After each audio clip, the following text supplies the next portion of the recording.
Hi, this is Lisa Kelly, Notre Dame author and class of 1993, and you are watching the Two Irish Brothers show. Cheers and go Irish. Quinn pumps once. Buys some time and finds Samardzija.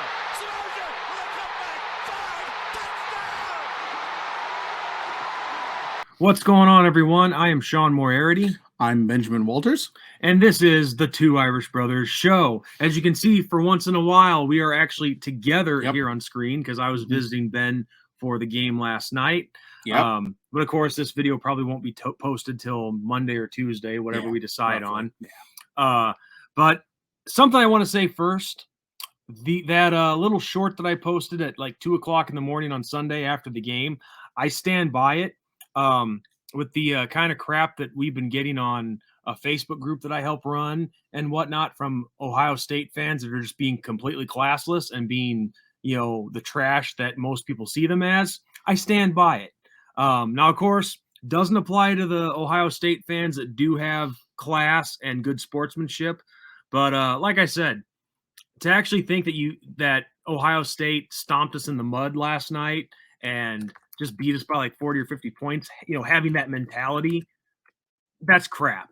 But like I said, they have the head coach that acts like that, so it's only fitting that most of them act like that. So I'm not surprised why people see their fan base as trash. But other than that, that game's in the past. Yep. It's the time focus to shifts. The focus shifts. We got 7 more games to play, and next week we have a chance to rebound with the Duke Blue Devils, Ben. Yep, as we travel down to Durham, and it's crazy to think that Duke's undefeated, 4-0.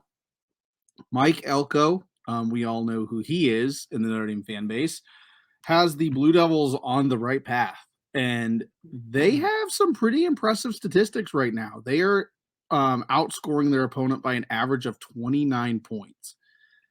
That's pretty impressive. Not going to lie. Granted, they've really only played Clemson, but it still takes a lot to beat teams the way they've been beating them. So we can't take Duke lightly. We cannot. This is a big trap game for Notre Dame. Well, and after everything that happened last night, our guys should use that as motivation to actually get angry and actually finish off plays and just come in and dominate and kick the crap out of Duke. Put them in their place and show what this Notre Dame team is really made of. Because despite the L last night, this team showed that we're there. Mm-hmm. We're there, believe it or not. Some people probably see that and laugh at it, but this Notre Dame team is there. And we came a couple plays away and a few other things away, but I'm not going to get into that, from pulling off the victory last night. Yeah. And yes, I'll just say this.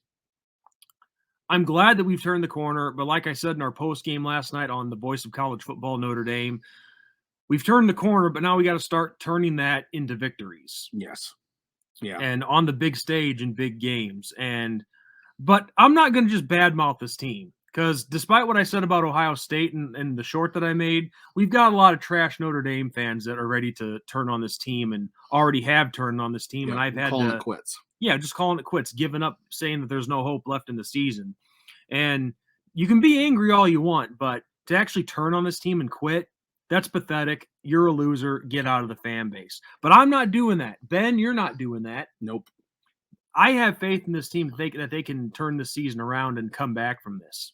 Yeah. So this is a perfect opportunity in Durham next week, because we got a Duke team that's playing really well, which usually, as we all know, they're more known as being a basketball school. Yep. But football is starting to make an impact. Yeah, football in North Carolina is starting to make an impact. Yes. Because them and UNC are both playing really well. But yeah, I mean, we know that Duke cannot be taken lightly. They made Clemson look silly in that first game. And, I think Clemson is better than their 2 losses show. Obviously, Clemson lost to Florida State yesterday. But, Duke, like I've said, and now I'm going to say it a third or fourth time, they can't be taken lightly. They're led by Riley Leonard, who is their starting quarterback. He's thrown for 778 yards so far with just 2 touchdowns. They're more of a ground and pound team rushing-wise. A lot of rushing touchdowns so far for Duke. But we have to be ready. This defense has to tighten up and fix some mistakes. There were a lot of missed tackles in the Ohio State game yesterday night. There was a lot of missed tackles in the Central Michigan game last week. Got to get that cleaned up when we go down to Durham, or we're looking at another Duke upset of the season. I haven't seen the numbers on that, Ben, but I know going into the game last night, on the season, coming into last night, who knows what it's up to now, 44 missed tackles by that Notre Dame defense coming into last night's game. Unacceptable. Yeah. And I'm not one who starts calling for coaches' heads or anything like that unless it's pretty obvious. Mm-hmm. But whoever is coaching these guys on tackling, what are they doing? Yeah. Yeah. I mean, that is so unacceptable to be missing tackles that you should. And I'm not comparing these guys to myself. Don't ever think that. I'm comparing them amongst their peers in the rest of the college football world. But it hurt us last night. I said in our preview for last night's game that if you don't clean up the missed tackles, then it would come back to hurt us, and it did. It totally did. One touchdown for sure. Yep. Yeah, it hurt badly in that Ohio State loss, and it'll hurt terrible when we go up against Duke if we can't right that ship. Like I said, this is a ground and pound team. They have 15 rushing touchdowns on the year. They're a very spread out running game like us. They have quite a few running backs that get the ball a lot. So, we can't take it lightly, and we have to be ready. But on the flip side of things, got to get this offense rocking and rolling again. Obviously, Ohio State held us to 14 points. That's the lowest point total of the season so far. Ohio State's defense is a cut above the ones that we've gone up against so far, so I'll give them that. But, with Hartman and Estime and Greathouse and Merriweather and Mitchell Evans and Rico Flores and stuff, it's time to get it rock and rolling again. It's time for 300 plus passing yards, 100 plus rushing yards from Estime. Let's get it rocking. Yes, you have to.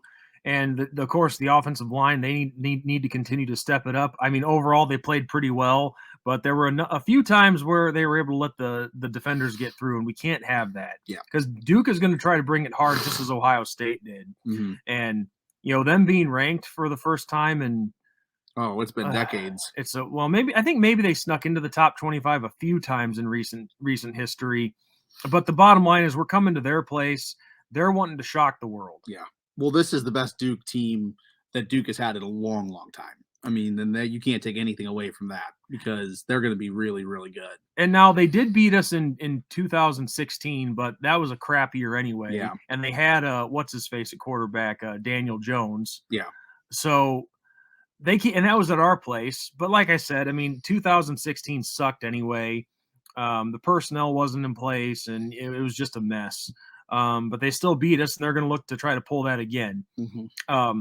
But yeah, looking at their top three rushers here, and of course, one of them is the quarterback, of course. But the top three rushers, they're each averaging well over 200 yards a game, except for Moore, who's at 184, but still, it's pretty on the verge. Yeah. And between them, 13 touchdowns on the ground.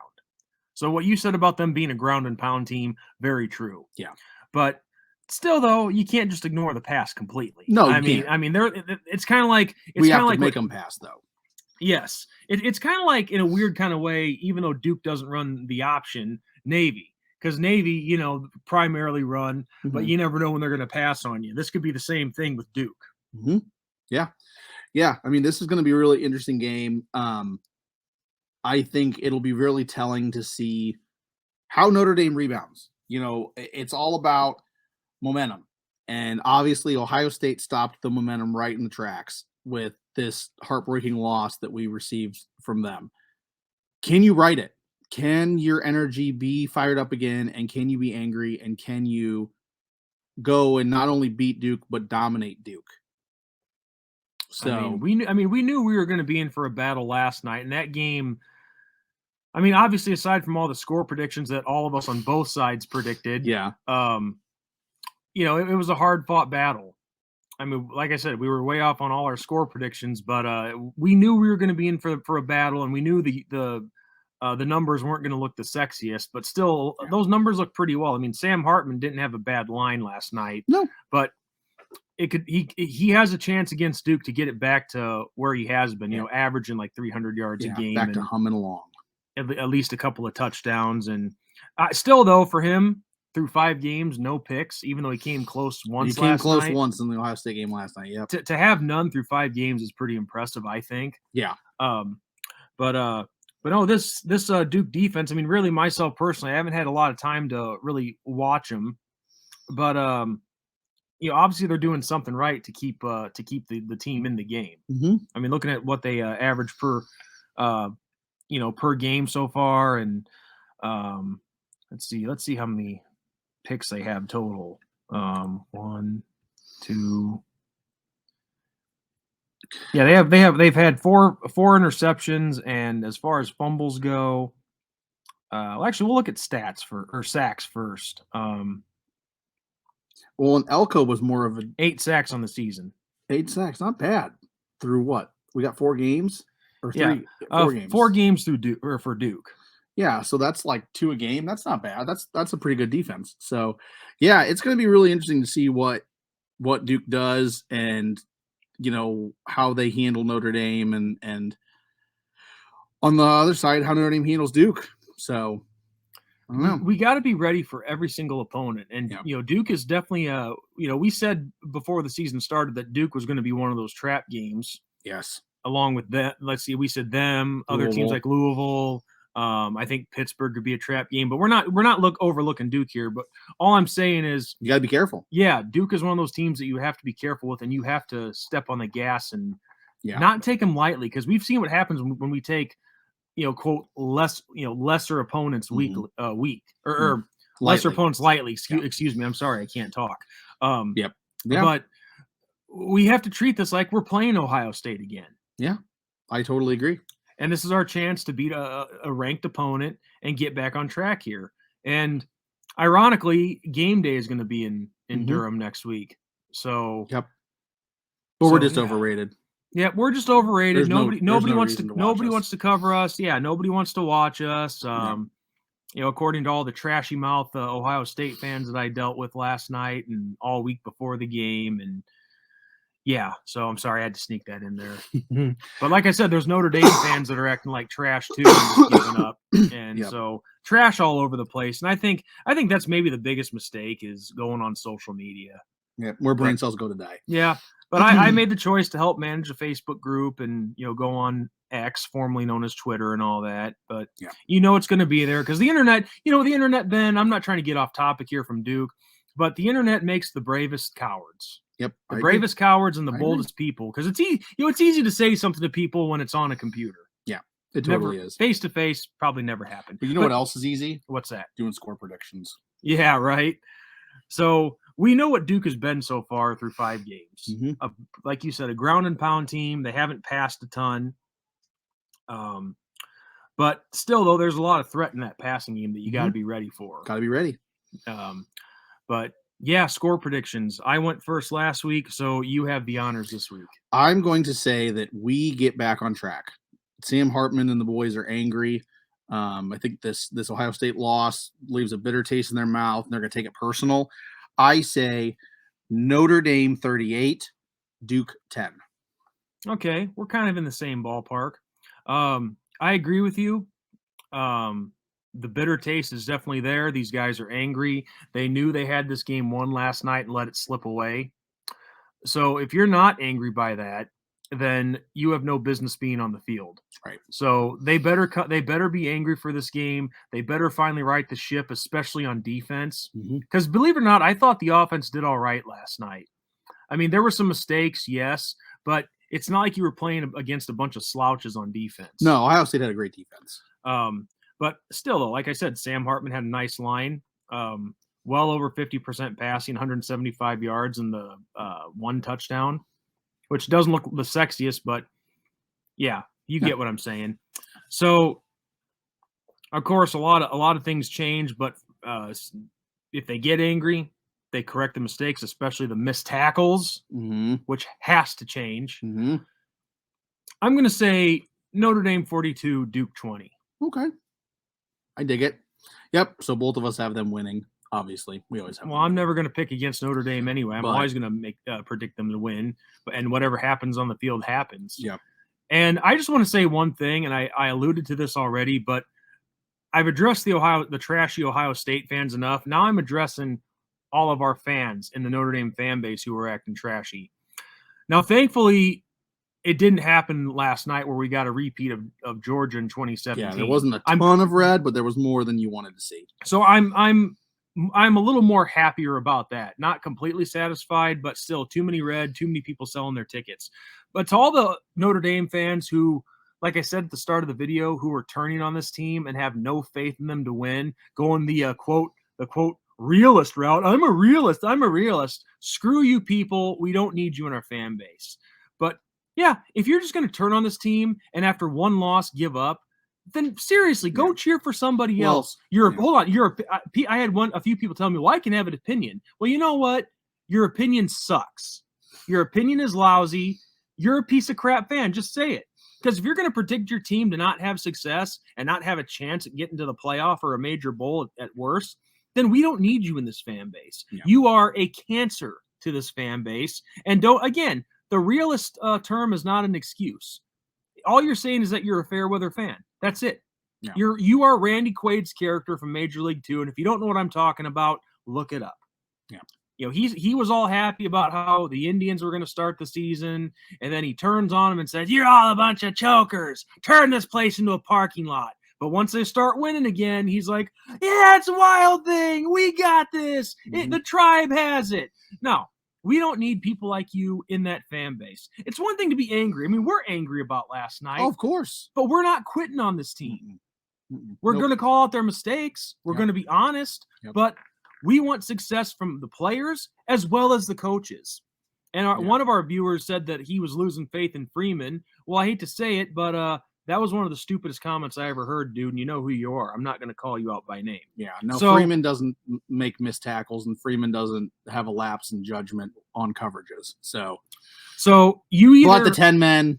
Yes. The 10 men is on Freeman and Al Golden. That was embarrassing. And could people stop reposting that 50 times? I mean, we've seen enough already. Bring it up. No. I'm saying on the Facebook, on the Facebook groups and stuff.